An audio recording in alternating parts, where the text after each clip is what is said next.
کھول دو سعادت حسن منٹو۔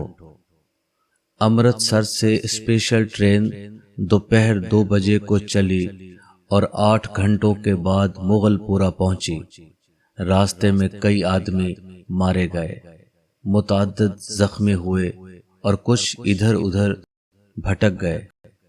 صبح 10 بجے کیمپ کی ٹھنڈی زمین پر جب سراج الدین نے آنکھیں کھولی اور اپنے چاروں طرف مردوں، عورتوں اور بچوں کا ایک متلاطم سمندر دیکھا تو اس کی سوچنے سمجھنے کی قوتیں اور بھی ضعیف ہو گئیں۔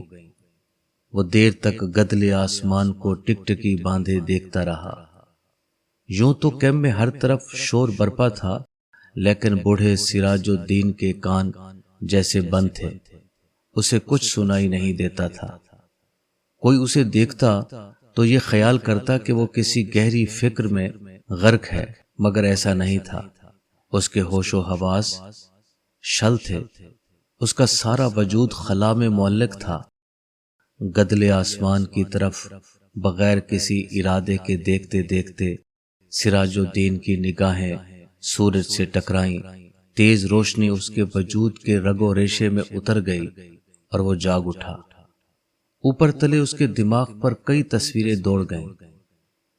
لوٹ، آگ، بھاگم بھاگ، اسٹیشن، گولیاں، رات اور سکینہ۔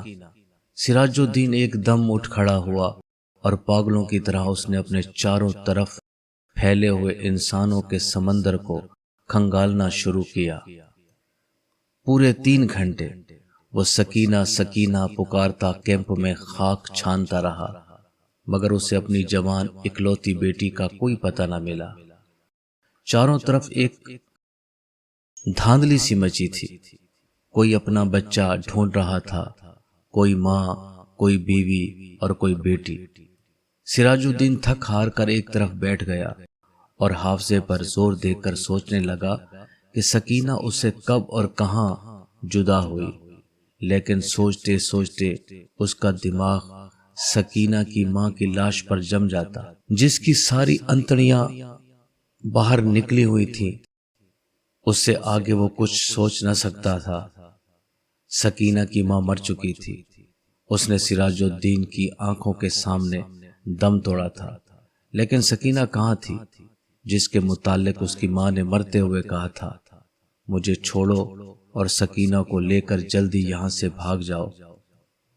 سکینہ اس کے ساتھ ہی تھی، دونوں ننگے پاؤں بھاگ رہے تھے۔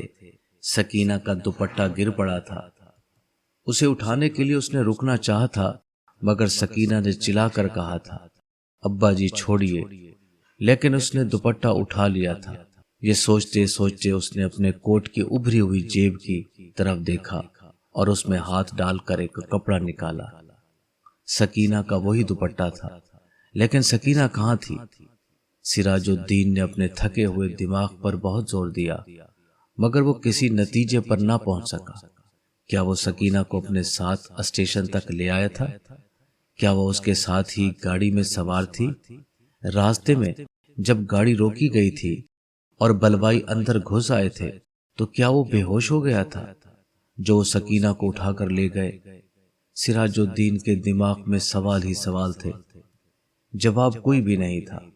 اس کو ہمدردی کی ضرورت تھی، لیکن چاروں طرف جتنے بھی انسان پھیلے ہوئے تھے سب کو ہمدردی کی ضرورت تھی۔ سراج الدین نے رونا چاہا، مگر آنکھوں نے اس کی مدد نہ کی۔ آنسو جانے کہاں غائب ہو گئے تھے۔ 6 روز کے بعد جب ہوش و حواس کسی قدر درست ہوئے تو سراج الدین ان لوگوں سے ملا جو اس کی مدد کرنے کے لیے تیار تھے۔ 8 نوجوان تھے جن کے پاس لاری تھی، بندوقیں تھیں۔ سراج الدین نے ان کو لاکھ لاکھ دعائیں دیں اور سکینہ کا حلیہ بتایا۔ گورا رنگ ہے اور بہت ہی خوبصورت ہے، مجھ پر نہیں اپنی ماں پر تھی۔ عمر 17 برس کے قریب ہے، آنکھیں بڑی بڑی، بال سیاہ، داہنے گال پر موٹا سا تل، میری اکلوتی لڑکی ہے، ڈھونڈ لاؤ، تمہارا خدا بھلا کرے گا۔ رضاکار نوجوان نے بڑے جذبے کے ساتھ بوڑھے سراج الدین کو یقین دلایا کہ اگر اس کی بیٹی زندہ ہوئی تو چند ہی دنوں میں اس کے پاس ہوگی۔ 8 نوجوانوں نے کوشش کی، جان ہتھیلیوں پر رکھ کر وہ امرتسر گئے۔ کئی عورتوں، کئی مردوں اور کئی بچوں کو نکال کر انہوں نے محفوظ مقاموں پر پہنچایا۔ 10 روز گزر گئے مگر انہیں سکینہ کہیں نہ ملی۔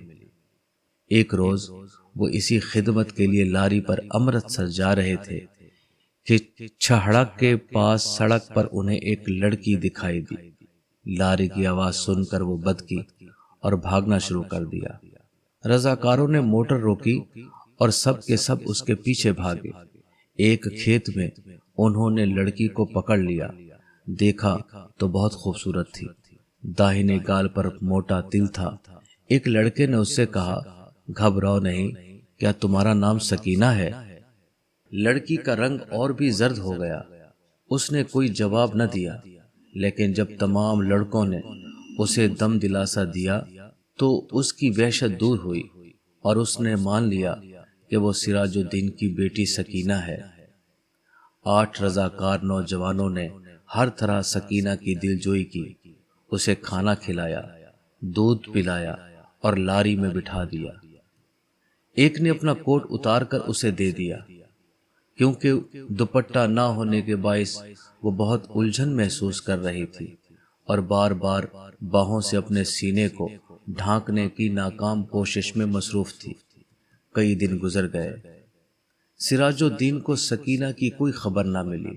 وہ دن بھر مختلف کیمپوں اور دفتروں کے چکر کاٹتا رہا، لیکن کہیں سے بھی اس کی بیٹی کا پتہ نہ چلا۔ رات کو وہ بہت دیر تک ان رضاکار نوجوانوں کی کامیابی کے لیے دعائیں مانگتا رہتا، جنہوں نے اس کو یقین دلایا تھا کہ اگر سکینہ زندہ ہوئی تو چند دنوں ہی میں وہ اسے ڈھونڈ نکالیں گے۔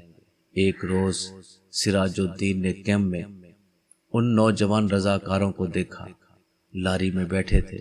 سراج الدین بھاگا بھاگا ان کے پاس گیا۔ لاری چلنے ہی والی تھی کہ اس نے پوچھا، بیٹا میری سکینہ کا پتہ چلا؟ سب نے یک زبان ہو کر کہا، چل جائے گا، چل جائے گا، اور لاری چلا دی۔ سراج الدین نے ایک بار پھر ان نوجوانوں کی کامیابی کے لیے دعا مانگی اور اس کا جی کسی قدر ہلکا ہو گیا۔ شام کے قریب کیمپ میں جہاں سراج الدین بیٹھا تھا اس کے پاس ہی کچھ گڑبڑی ہوئی۔ 4 آدمی کچھ اٹھا کر لا رہے تھے۔ اس نے دریافت کیا تو معلوم ہوا کہ ایک لڑکی ریلوے لائن کے پاس بے ہوش پڑی تھی۔ لوگ اسے اٹھا کر لائے ہیں۔ سراج الدین ان کے پیچھے پیچھے ہو لیا۔ لوگوں نے لڑکی ہسپتال والوں کے سپرد کیا اور چلے گئے۔ کچھ دیر وہ ایسے ہی ہسپتال کے باہر گڑے ہوئے لکڑی کے کھمبے کے ساتھ لگ کر کھڑا رہا، پھر آہستہ آہستہ اندر چلا گیا۔ کمرے میں کوئی بھی نہیں تھا۔ ایک اسٹریچر تھا جس پر ایک لاش پڑی تھی۔ سراج الدین چھوٹے چھوٹے قدم اٹھاتا اس کی طرف بڑھا۔ کمرے میں دفتن روشنی ہوئی۔ سراج الدین نے لاش کے زرد چہرے پر چمکتا ہوا تل دیکھا اور چلایا، سکینہ! ڈاکٹر نے، جس نے کمرے میں روشنی تھی، سراج الدین سے پوچھا، کیا ہے؟ سراج الدین کے حلق سے صرف اس قدر نکل سکا، جی میں اس کا باپ ہوں۔ ڈاکٹر نے اسٹریچر پر پڑی ہوئی لاش کی طرف دیکھا، اس کی نبض ٹٹولی اور سراج الدین سے کہا، کھڑکی کھول دو۔ سکینہ کے مردہ جسم میں جنبش پیدا ہوئی۔ بے جان ہاتھوں سے اس نے ازار بند کھولا اور شلوار نیچے سرکا دی۔ بوڑھا سراج الدین خوشی سے چلایا، زندہ ہے، میری بیٹی زندہ ہے۔ ڈاکٹر سر سے پیر تک پسینے میں غرق ہو گیا۔